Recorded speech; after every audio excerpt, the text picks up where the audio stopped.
एक बड़ा सुंदर प्रसंग स्मरण आ रहा है मुझे। श्री बिहारी जी के एक बड़े प्रिय संत हुए ग्वारिया बाबा। बिहारी जी के सखा भाव के संत थे, बिहारी जी को अपना मित्र मानते थे। वृंदावन की उपासना संबंध की उपासना है। वहां ठाकुर ठाकुर नहीं है, कोई ना कोई संबंध है भगवान से, बस उसी नाते सन्मुख होता है कोई। किसी का वो सखा है, किसी का मित्र है, किसी का पुत्र है, किसी का पिता है। संबंध की उपासना है। रागानुगा भक्ति, संबंधानुगा भक्ति, संबंध के अनुगत्य में भावना आगे बढ़ती है। तो बिहारी जी को अपना सखा मानते थे और उनका नित्य का नियम था कि बिहारी जी की शयन आरती कराने के लिए जाते थे। एक बार शयन आरती से थोड़ा सा पहले ही पहुंच गए और बिहारी जी की गली के बाहर खुशबू आई, लड्डू बन रहे थे। और भक्त का ये स्वभाव होता है कि वो जहां सुंदर वस्तु देखे बस वो अपने इष्ट को निवेदन करे। राम और काम में बस इतना ही भेद है कि आपने सुंदर फूल देखा, आपका मन हुआ झट से मैं तोड़ लूं, तो ये काम है। और आपके मन में पहली इच्छा जगी कि झट से इसे अपने प्रभु के चरणों में पहुंचा दूं, बस यही राम है। प्रेम और काम में इतना ही भेद है। तो जैसे एक बाबा ने वो लड्डू बनते देखे, ग्वारिया बाबा के मन में आया कि यार को भोग लगाना चाहिए। यार बुलाते थे बिहारी जी को। अब जो ब्रजवासी थे वो सब उनसे परिचित थे। अब बाबा के पास तो रुपया पैसा रहता नहीं था, तो उसने दुकान वाले से उन्होंने लड्डू मांगे। उसने एक दोना में 4 लड्डू धरकर और ग्वारिया बाबा को दे दिए। अब जब मंदिर में भीतर पहुंचे तो बिहारी जी का भोग जा चुका था। और वैसे भी ग्वारिया बाबा ने सोचा कि मेरे हाथ से लाया हुआ भोग तो बिहारी जी के भीतर जाएगा नहीं।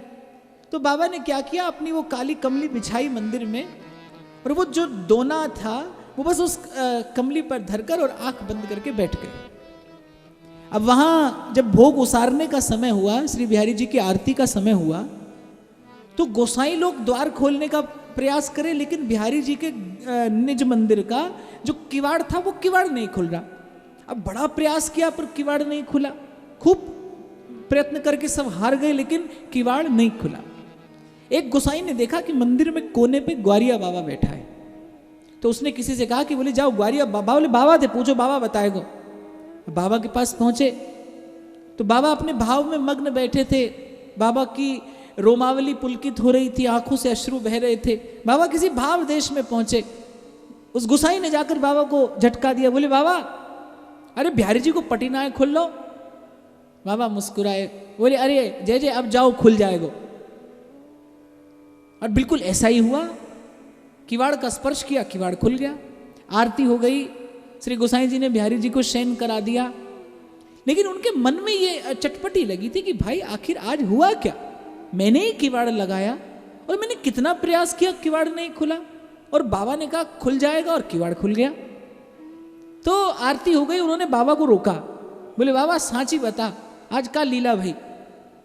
अब बाबा ने टालने का प्रयास किया पर गोसाई जी नहीं माने। बाबा के नेत्रों से अश्रु आ गए।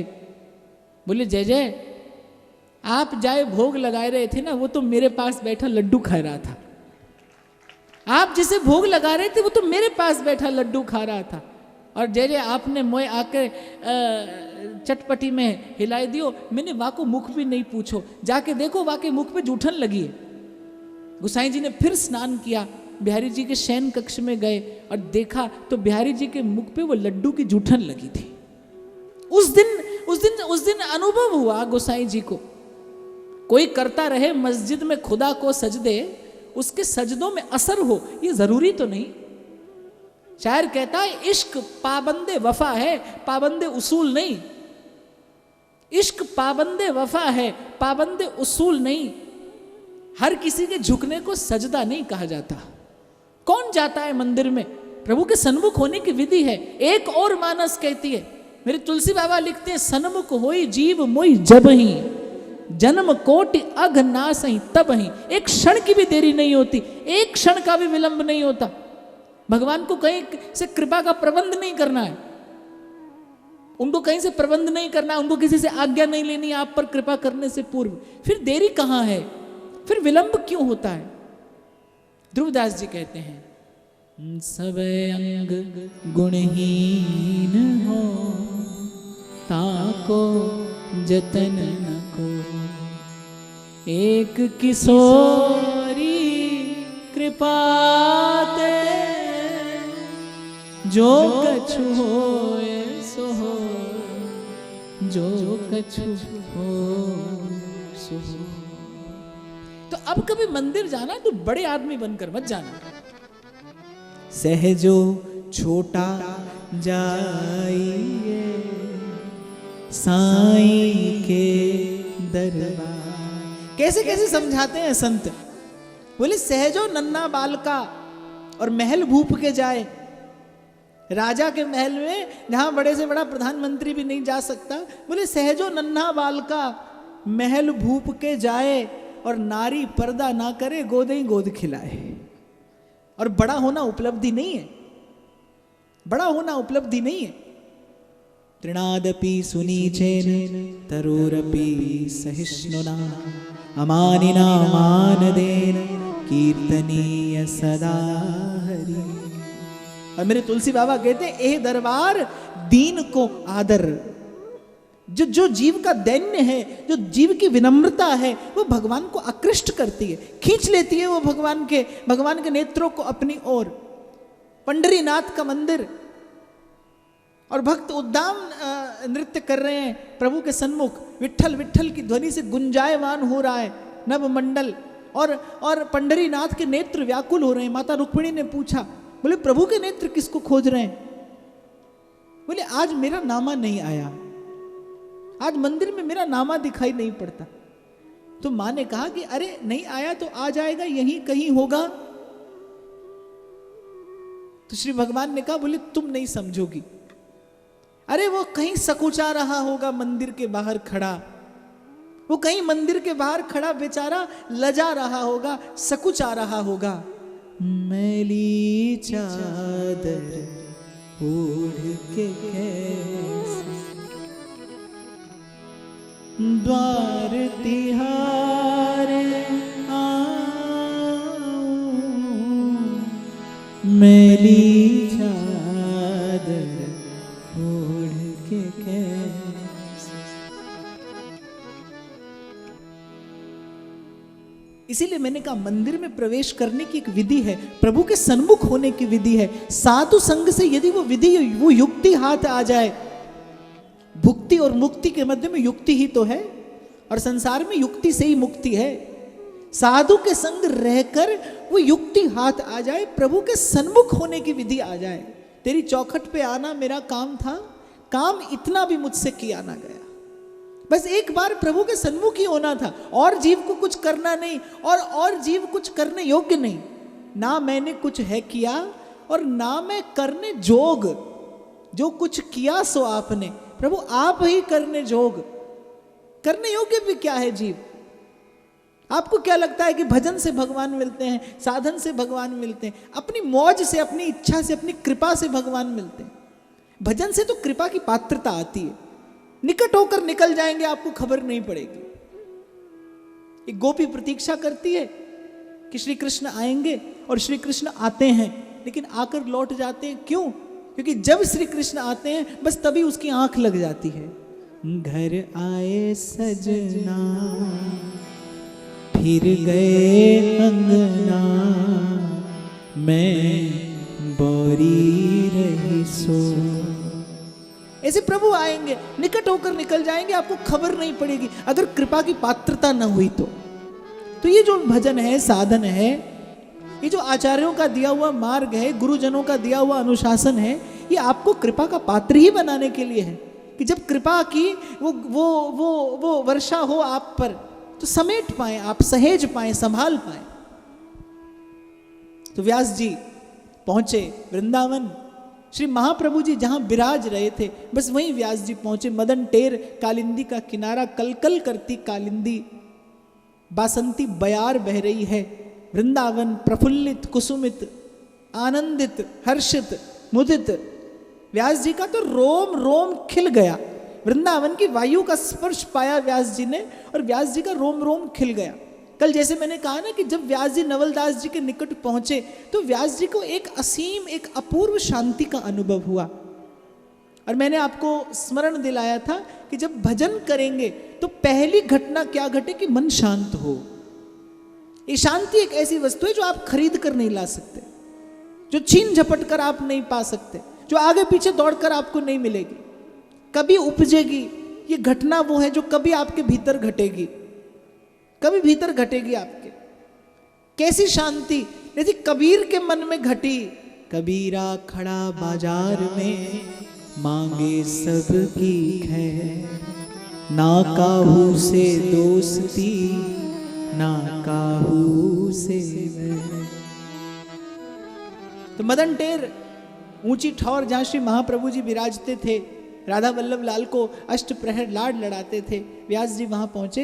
संयोग से दोपहर का समय था, मध्याह्न का समय था, और श्री महाप्रभु रसोई में राधा वल्लभ लाल जी का अमनिया बना रहे थे। अमनिया समझते हैं ना आप, जो प्रभु को निवेदन किया जाए, वो अमनिया श्री महाप्रभु जी बना रहे थे। अब व्यास जी पहुंचे, नवलदास जी ने जाकर रसोई में महाप्रभु जी को प्रणाम किया और कहा कि इस प्रकार ओरछा के राजगुरु आपके दर्शन की तीव्र अभिलाषा लेकर प्रस्तुत हुए। तो महाप्रभु जी ने कहा बड़ी लंबी यात्रा करके आए हैं, उनको बैठाइए, प्रसाद पवाइए, उसके बाद सत्संग होगा। नवलदास जी ने व्यास जी से कहा, व्यास जी ने कहा महाराज इतनी देर अब मैं विलंब नहीं सह सकता, इतनी प्रतीक्षा में नहीं कर सकता। नवलदास जी समझ गए, जिसने ओरछा से चलने में एक क्षण का विलंब नहीं किया, वो वृंदावन पहुंचकर कैसे प्रतीक्षा करे। व्यास जी बड़े आकुल व्याकुल हो रहे थे महाप्रभु जी का दर्शन करने के लिए। नवलदास जी ने श्री महाप्रभु जी से निवेदन किया कि जय जय राजगुरु तो बड़े बड़े व्याकुल हो रहे हैं आपके दर्शन के लिए, आपकी आज्ञा हो तो रसोई में ही लिवा लाऊं। अब आप बड़ा सावधान होकर सुनना, एक बड़ी अद्भुत घटना घटी। व्यास जी रसोई में आए, महाप्रभु जी चूल्हे पर दाल का बर्तन चढ़ा था और दाल बना रहे थे श्री राधा वल्लभ लाल को भोग निवेदन करने के लिए। व्यास जी ने दंडवत प्रणाम किया और महाप्रभु जी का दर्शन किया, और दर्शन करते ही ऐसे लगा कि जैसे व्यास जी को लगा कि जैसे मुझे किसी ने गंगा स्नान करा दिया हो, जैसे मेरा तन मन पुलकित, पावन, प्रसन्न, हर्षित, आनंदित, रिक्त हो गया मन श्री महाप्रभु जी का उस कृपा विग्रह का दर्शन करते। तुम सामने खड़े हो, मैं सजदा कर रहा। गुरु मिलेगा तो आपको प्रकृति का कण कण खबर देगा कि यही है, यही आपका विश्राम है। आपको यहां वहां पूछना नहीं पड़ेगा, आपके मन में द्वंद्व दुविधा नहीं रहेगी। सूर्य उदित होता है, सूर्य ने आज तक अंधकार नहीं देखा, गुरुमुख ने आज तक कभी संशय नहीं देखा। जिज्ञासा होती है साधक के जीवन में, संशय नहीं होता, द्वंद्व नहीं होता, दुविधा नहीं होती। तुम सामने खड़े हो, मैं सजदा कर रहा। तुम सामने खड़े हो, मैं सजदा कर रहा हूँ। बड़ा लुत्फ आ रहा है बंदे को बंदगी। फूलों की ताजगी में तारों की रोशनी, फूलों की ताजगी में तारों की रोशनी में जो बात तुमने देखी, देखी नहीं किसी। एक बार मुझसे किसी ने पूछा, बोले आपको जब पहली बार दर्शन हुआ तो कैसा अनुभव हुआ था? अब मैंने कहा भाई मैं कोई मीरा सूर कबीर तो हूं नहीं, बड़े अच्छे शब्द तो मेरे पास में नहीं है, पर हाँ इतना बता सकता हूं अपने उस अनुभव से, जब पहली बार देखा था तो ऐसा लगा था, वो लेके पहला पहला प्यार भर के आंखों में खुमार, जादू नगरी से आया है कोई जादूगर लेके पहला पहला। आत्मा जानती है उस पल का सुख, अनुभव रूपम। सिर्फ एहसास है ये रूह से महसूस करो, प्यार को प्यार ही रहने दो, कोई नाम ना दो। व्यास जी जैसा दिग्विजयी पंडित, जिसके समान, जिसकी तुलना, जिसकी बराबरी करने वाला दूसरा व्यक्ति नहीं है संसार में।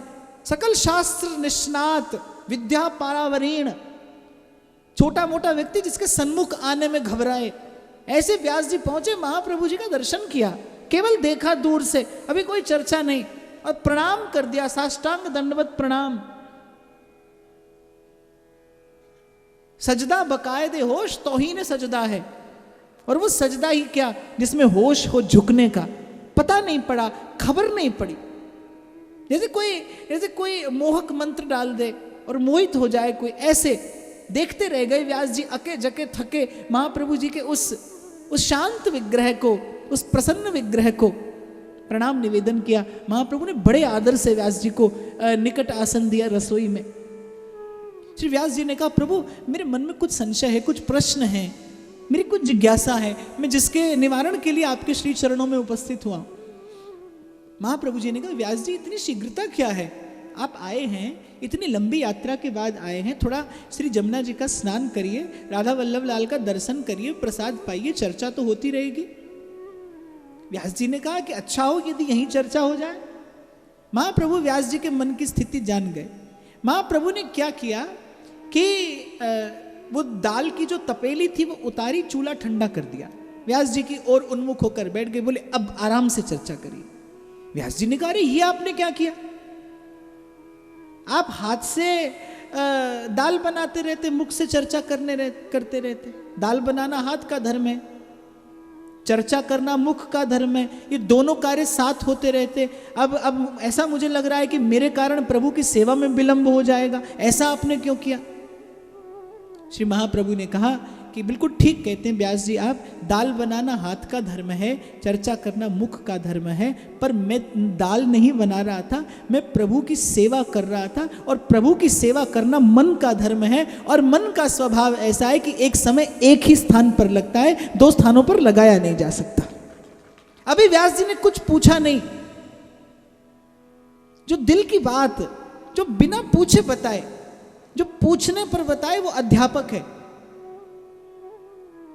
जो पूछने पर बताए वो अध्यापक है, और जो बिना पूछे, कहत कबीर सुनो भाई साधो, मन का संशय भागा, हरि रंग लागा री माई, नाम रंग लागा। जो बिना पूछे मन की जिज्ञासा दूर कर दे, मन का अंधकार दूर कर दे, मन की दुविधा दूर कर दे, वो गुरु है, जिससे पूछना ना पड़े।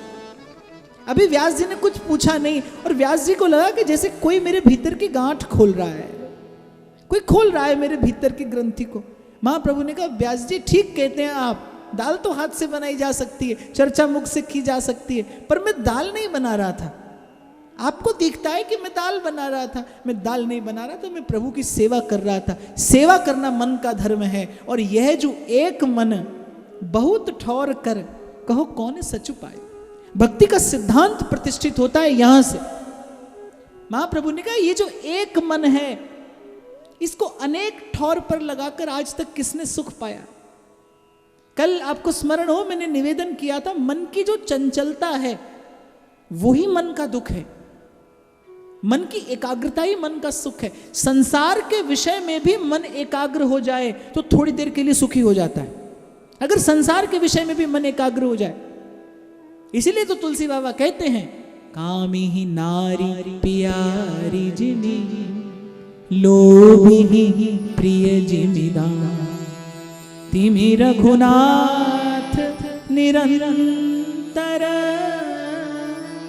प्रिय लागहु मोहे राम, प्रिय लागहु मोहे राम। इसमें जो निरंतर शब्द महत्वपूर्ण है, ये जो कल मैंने कहा कि आप सोमवार ये करते हो, मंगलवार ये करते हो, कुछ लोग तो सुबह कुछ और करते हैं, शाम को कुछ और करते हैं।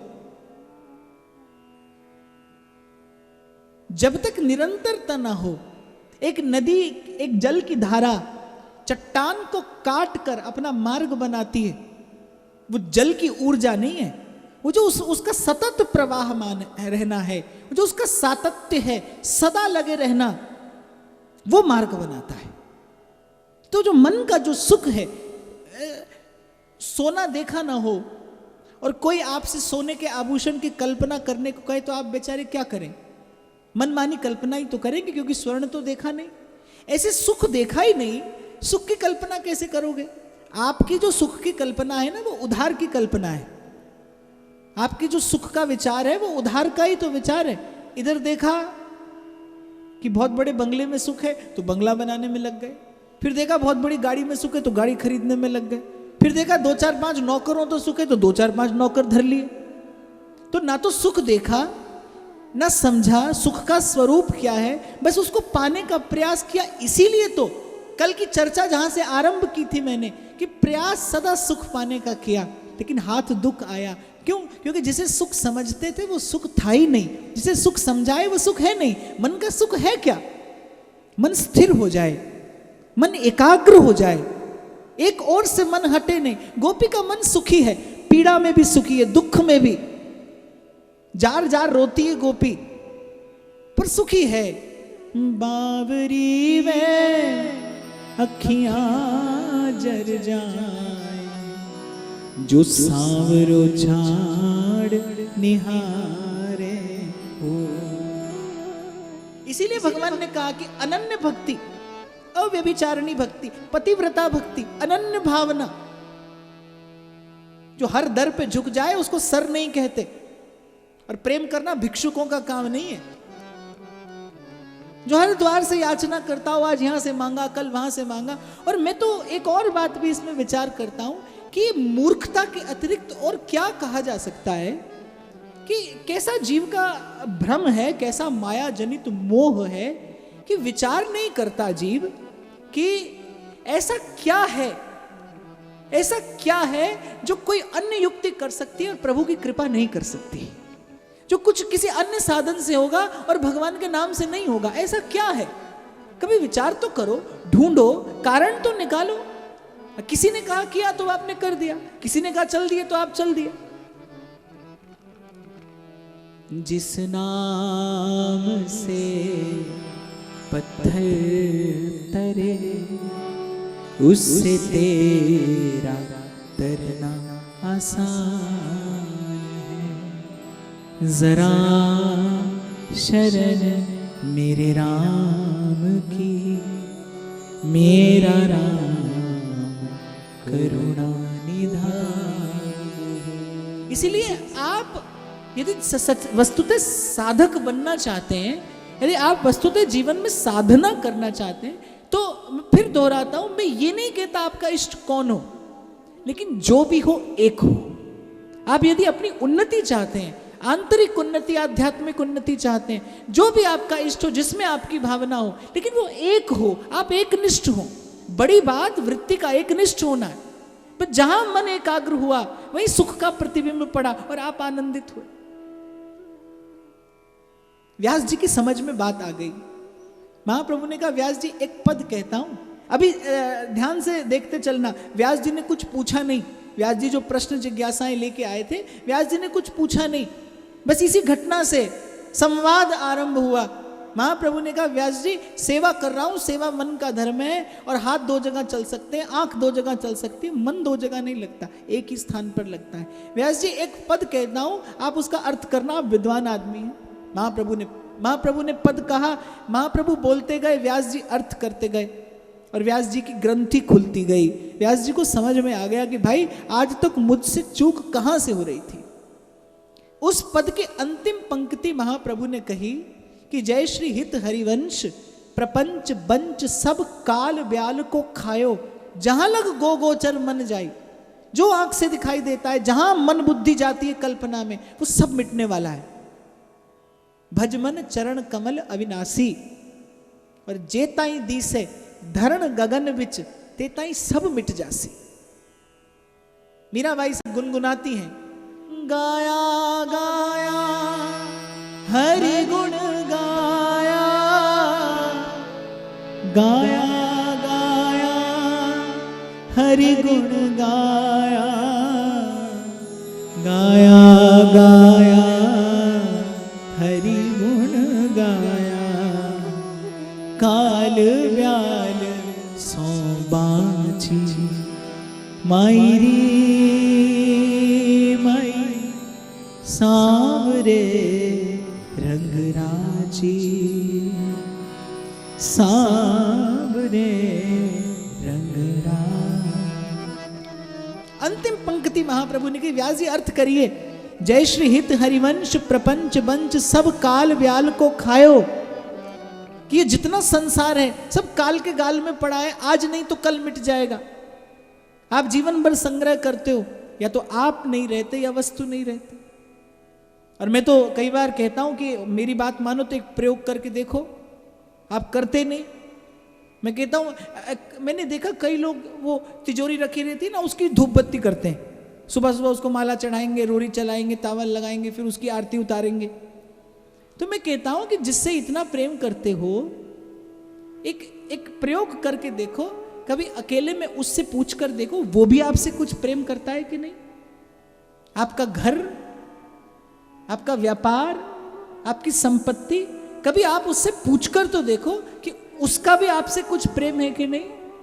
बड़ा निराश होना पड़ेगा आपको, बड़ा भयभीत होना पड़ेगा आपको कि कहां जीवन लगाया आपने। आप ये समझते रहे ये पाया ये पाया, अरे आपने क्या पाया क्या नहीं पाया, जीवन खो दिया। जो जीवन आपको प्रभु से मिलने के लिए मिला था, साधन धाम मोक्ष कर द्वारा, पाई न जी परलोक समा। तो आपको लगा कि उपलब्धि है, और मैं तो एक और विचार भी करता हूं, एकांत में बैठता हूं तो, कि मैं कहूं कि मेरी उपलब्धि है, तो बात ठीक ठहरती नहीं, क्योंकि उपलब्धि ना तो मेरी आज्ञा लेकर आई और ना मेरी आज्ञा लेकर जाएगी, ना तो सूचना देकर आई और ना मुझसे पूछ कर जाएगी। अगर मेरी उपलब्धि होती तो मेरे अधिकार में होती, मेरे नियंत्रण में होती। यहीं से यात्रा का आरंभ हुआ था व्यास जी की, कि ब्राह्मण ने कहा कि व्यास जी, आपको लगता है कि आपने ये जीवन केवल भोले भाले ब्राह्मणों को परास्त करने के लिए पाया है, केवल अपने अभिमान का पोषण करने के लिए जीवन मिला है? नहीं व्यास जी, जीवन का उद्देश्य ये नहीं है। आप केवल कुछ एक भोले भाले निरीह विद्वानों को परास्त करके और मर जाने के लिए नहीं आए। साधन धाम मोक्ष कर द्वारा, पाई न जी परलोक समा। देखिए, आप यहां पर आकर बैठे हैं, और एक बात के लिए तो मैं आपको साधुवाद देना चाहूंगा कि कल हालांकि मेरा एक प्रकार से इस नगर में ही प्रथम दिवस था चर्चा का, पर आपने इतने अनुशासन से बैठकर श्रवण किया, मैं अनुग्रहित हूँ और आपको इसके लिए शुभकामना भी देता हूँ कि आप यहाँ पर आकर बैठे हैं, श्रवण कर रहे हैं और चिंतन भी करते होंगे। आप देखिए, मन का कोई ना कोई अभाव तो है ना, जिसकी पूर्ति की लालसा और आशा लेकर आप यहाँ पर आए हैं। क्या कारण है यहाँ पर आकर बैठने का? कोई सुविधा तो आपको यहाँ दी नहीं जा रही, कोई सुविधा आपके पास यहाँ नहीं है। आपकी सुविधा को तो बाहर रखा लिया जाता है, और मेरे यहाँ तो विशेष रूप से कोई भी सुविधा नहीं है, कुछ भी नहीं।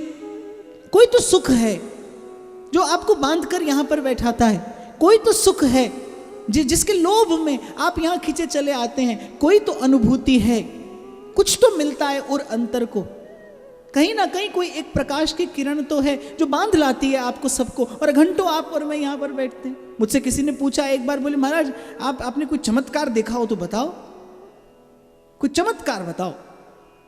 तो मैंने कहा भाई भगवत कृपा से मैं तो रोज चमत्कार देखता हूँ। लिसो कैसे? मैंने कहा अकेले माला पकड़ के बैठू हूँ तो 2 माला करने में भी मन जाने कहाँ कहाँ घूम कर आता है, 2 माला करनी कठिन हो जाती है। और यहाँ व्यासपीठ की सन्निधि में बैठता हूँ, सत्संग के आश्रय में बैठता हूँ, तो एक अकेला मैं नहीं, मेरे साथ हजारों मन और घंटों प्रभु के चरणों में बैठे रहते हैं। इससे बड़ा चमत्कार और क्या है? सत्संग से बड़ा कौतुक क्या है? इससे बड़ा चमत्कार क्या है? इसीलिए मानस कहती है, बिन सत्संग विवेक न होई, राम कृपा बिनु सुलभ न सोई। राम की कृपा के बिना ये क्षण सुलभ ना होते, नहीं होता ये क्षण सुलभ उसकी कृपा के बिना। कैसे आप और मैं आकर बैठ जाते हैं यहां? तो श्री महाप्रभु ने कहा, व्यास जी सब मिट जाने वाला है, आपकी उपलब्धि नहीं है। जय श्री हित हरिवंश प्रपंच बंच, सब काल ब्याल को खायो, और यह जिए जान श्याम श्यामा पद कमल संगी सिर नायो। ये बड़ी महत्वपूर्ण बात महाप्रभु ने कही। अब व्यास जी पंडित थे और अद्भुत विद्वान, तो व्यास जी ने कहा, महाराज एक बात और बता दीजिए कि आपने अपने पद की अंतिम पंक्ति में कहा, यह जिए जान श्याम श्यामा पद कमल संगी सिर नायो, अर्थात मैंने अपना समर्पण जो है वो श्याम श्यामा के चरणों में नहीं, श्याम श्यामा के चरणों का जो भजन करते हैं उनके चरणों में कर दिया है। तो आपने सीधे सीधे श्याम श्यामा का भजन क्यों नहीं किया? आप भक्त के भजन की आज्ञा क्यों दे रहे हैं? तो महाप्रभु मुस्कुराए, बोले, व्यास जी सुना है आप 5 बैलगाड़ी पोथी की लाए। व्यास जी थोड़े संकोच में पड़ गए, क्योंकि व्यास जी तो शास्त्रार्थ करने आए थे, व्यास जी तो बड़े सारे प्रश्न लेकर आए थे। और ध्यान देना कथा में कि घटा कुछ ऐसा कि व्यास जी ने एक भी प्रश्न नहीं पूछा, कुछ नहीं पूछा व्यास जी ने। बिन बोलिया सब किछ जान। इसीलिए कल मैंने कहा था, ठीक मार्ग मिल जाए बड़ी सफलता है जीवन की। पहुंचना न पहुंचना इसकी चिंता प्रभु करेंगे, क्योंकि ये प्रभु के हाथ में है। जाने हरि क्यों कर रति माने, और काहू पे श्रम बहुत करावे, काहू की बात सहज में माने। ये तो उनके हाथ में। पर ठीक मार्ग मिलना बड़ी उपलब्धि है जीवन की, कि आपको सत्य का मार्ग मिल जाए, आपके मन में सत्य की जिज्ञासा जगे, ये जीवन की बड़ी उपलब्धि है। कौन चाहता है भगवान से मिलना? कौन चाहता है? हमारे डोंगरे बापा से किसी ने पूछा, बोले बाप जी पहले तो कथा के बाद विमान आता था, अब तो नहीं आता।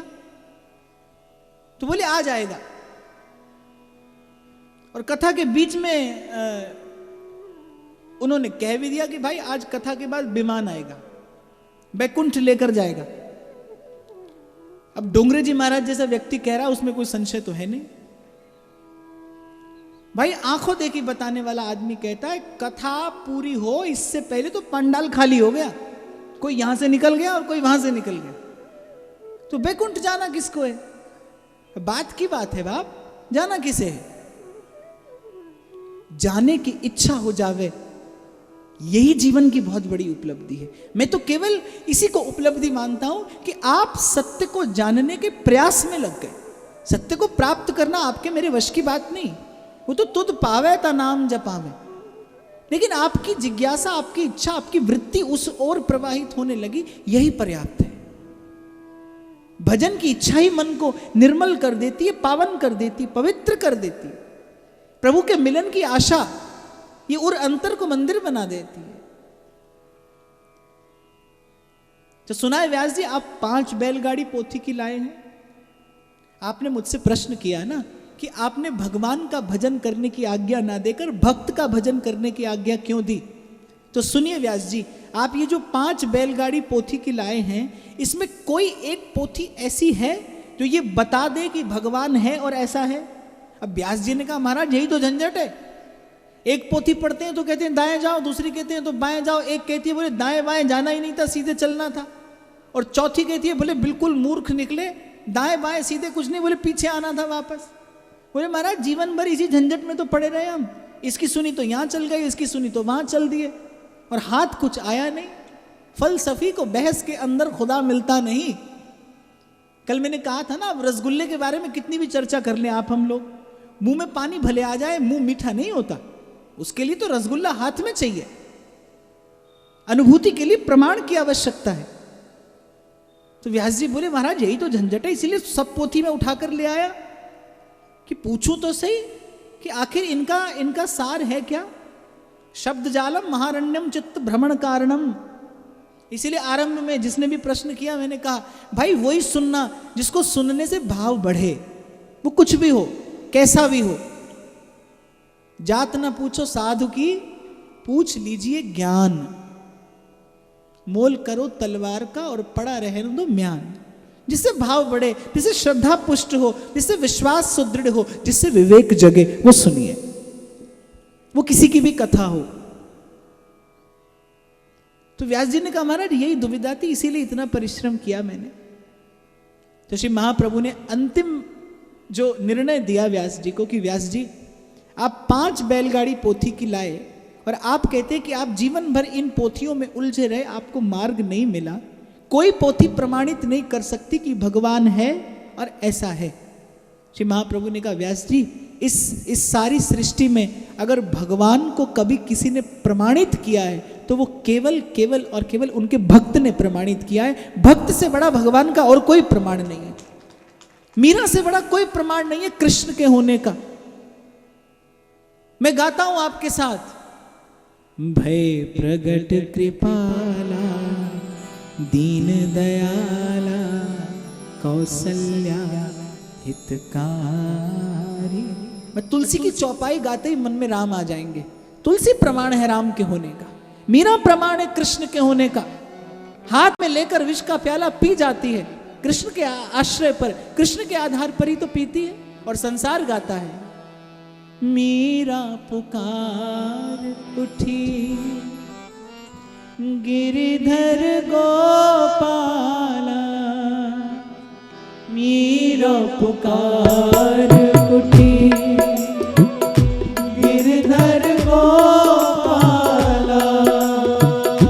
ढल गया अमृत में विष का भरा प्याला। ढल गया अमृत में विष का भरा प्याला। विष का भरा प्याला, विष का भरा प्याला। कौन मिटाए उसे जिसको राखे पिया। कौन मिटाए उसे जिसको राखे पिया।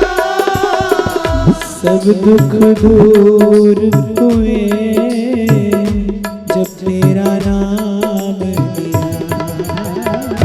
सब दुख दूर हुए जब तेरा नाम लिया।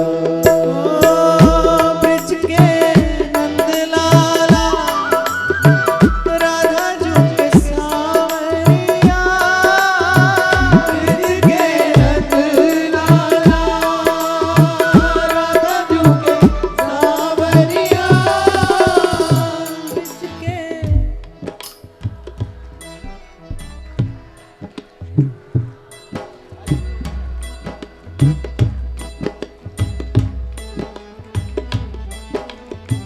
नागपुर वालों को कुछ खाने को नहीं मिलता है क्या? इतनी बड़ी संख्या में बैठे हो आप लोग और मुझे आपका स्वर भी सुनाई नहीं पड़ रहा। ब्रिज के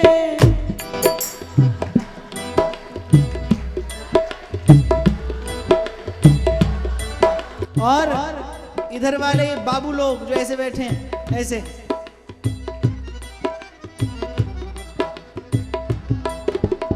ब्रिज के नंदलाला राधा जू के सावरिया।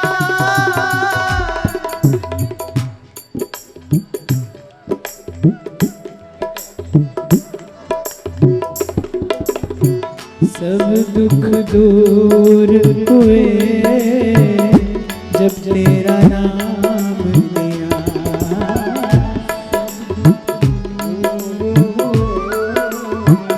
जब तेरा नाम लिया। और मैं कीर्तन के लिए थोड़ा परिश्रम इसलिए भी कराता हूँ। एक तो मैंने आपको कल कारण बता दिया था कि जब से मैंने जनाबाई जी की कथा पढ़ी मुझे लगा कि उसका उपला भी विट्ठल विट्ठल बोले और मेरा श्रोता भी नहीं बोले, तो माने मैं नालायक हूं।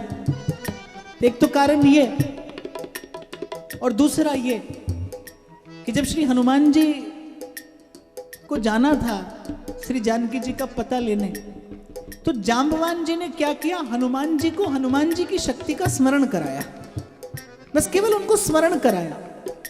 जीव के पास एक सामर्थ्य है, भूल गया है, और वो क्या है कि गम हो तो मैं फरियाद तो कर सकता हूं, तुम सुनो न सुनो। मीरा कहती है गिरधर हमारी अर्जी सुन लो, मानो ना मानो थारी मर्जी। कि गम हो तो फरियाद तो कर सकता हूं, मैं वीराना हो तो आवाज तो कर सकता हूं, मैं जब चाहूं तुमसे मिल नहीं सकता पर जब चाहूं तुम्हें याद तो कर सकता हूं। ये आपकी मेरी शक्ति है, मिल नहीं सकते आप और मैं, पर जब चाहे तब ओ तुझको पुकार रहे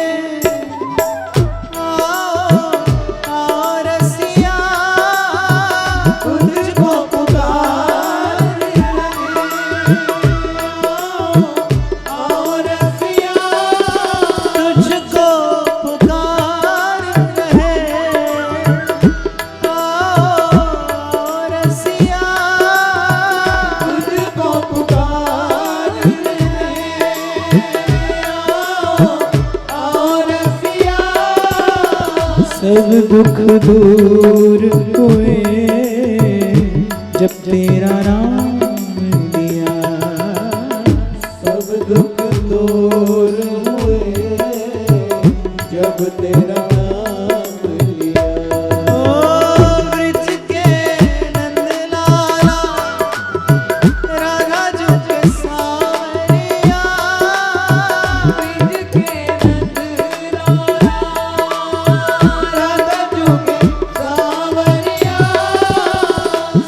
दुख दूर हुए जब तेरा नाम लिया, सब दुख दूर हुए जब तेरा नाम लिया। गोविंद राधे माधवा गोपाल राधे माधवा, गोविंद राधे दोनों हाथ प्रेम से सभी लोग गोविंद